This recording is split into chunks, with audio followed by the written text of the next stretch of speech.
les attentats, d'abord Charlie Hebdo, ça m'a touché particulièrement parce qu'il y avait des dessinateurs que je connaissais, non pas personnellement, mais dont j'avais eu l'occasion de voir des dessins depuis des années et des années, comme il y en a qui étaient assez âgés, et que j'ai toujours connus, avec des dessins qui nous ont fait souvent rire, quelquefois rire jaune ou grincer des dents. Mais cette proximité avec les gens qui sont morts a donné une émotion particulière. Je suis président de l'association islamique d'Aulnois et en même temps je fais imam du vendredi, du prêche de vendredi pour cette mémoire. Que nous condamnons la violence sur toutes ses formes. J'ai insisté sur le fait que sur notre religion, c'est Dieu qui donne la vie, c'est lui seul qui enlève la vie, et que notre religion devrait être une religion d'amour.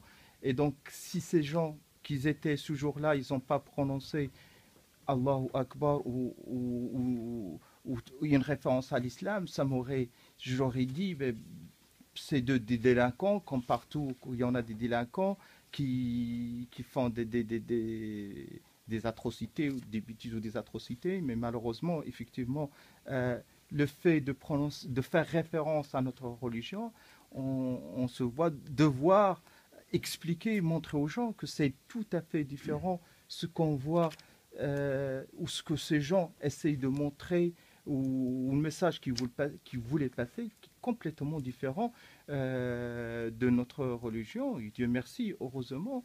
Parce que... La deuxième question, c'est comment on va aussi reconnaître à chacune des personnes qui sont des hommes et des femmes leur vraie dignité. Avec toutes les conséquences que ça a. C'est-à-dire qu'on ne peut pas les laisser effectivement dans des ghettos, dans des quartiers où il n'y a rien. On ne peut pas les mettre complètement à part. Reconnaître la dignité des gens, c'est ça aussi. C'est leur permettre aussi de trouver un boulot quand ils ont effectivement besoin de travailler ou quand ils font des CV. Voilà. Donc, comment cette dignité, on va la reconnaître? J'ajouterais, parce que je suis à la CIMAD, c'est comment cette dignité, on va la reconnaître aussi chez les étrangers qui sont ici chez nous. Je pense que le problème de fond, il n'est pas d'ordre religieux, il est d'un tout autre ordre. C'est-à-dire comment aujourd'hui des jeunes grandissant dans des quartiers plus ou moins difficiles, compliqués sur le plan social, économique, culturel, arrivent à une situation aussi extrême. Comment peut-on éviter tout ça? Et je pense qu'il y a un travail de société que nous devons tous faire, un travail global, holistique qui doit être fait, c'est-à-dire que nous devons repenser toute la société française, mais toujours dans cet aspect républicain. C'est très important à mes yeux, c'est l'aspect républicain. Je suis très contente d'avoir participé à cette soirée avec la Maison Blockman. C'est une initiative très intéressante, très intelligente. Et ça nous a permis de dialoguer autour de ce problème du terrorisme en France, de la stigmatisation qui peut en sortir de certaines populations. Je tiens tout d'abord à remercier la Maison Blockman pour l'invitation. C'était vraiment un débat très intéressant avec des gens de tous milieux, donc des catholiques, des protestants, des musulmans, des citoyens, des représentants politiques. Donc c'était très intéressant de débattre avec toutes ces personnes. On a eu de nombreux sujets divers et variés qu'il faudrait peut-être approfondir par d'autres soirées débats, d'autres cafés citoyens. Si ça pouvait se reproduire, je serais bien entendu avec vous. Débat très riche.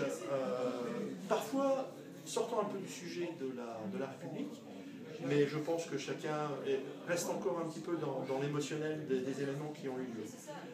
Il serait intéressant de surfer justement sur cet élan, cet élan républicain, cet élan de fraternité qui a réuni 4 millions de personnes à travers la France, pour continuer et pour s'emparer vraiment du débat démocratique dans un esprit laïque et républicain.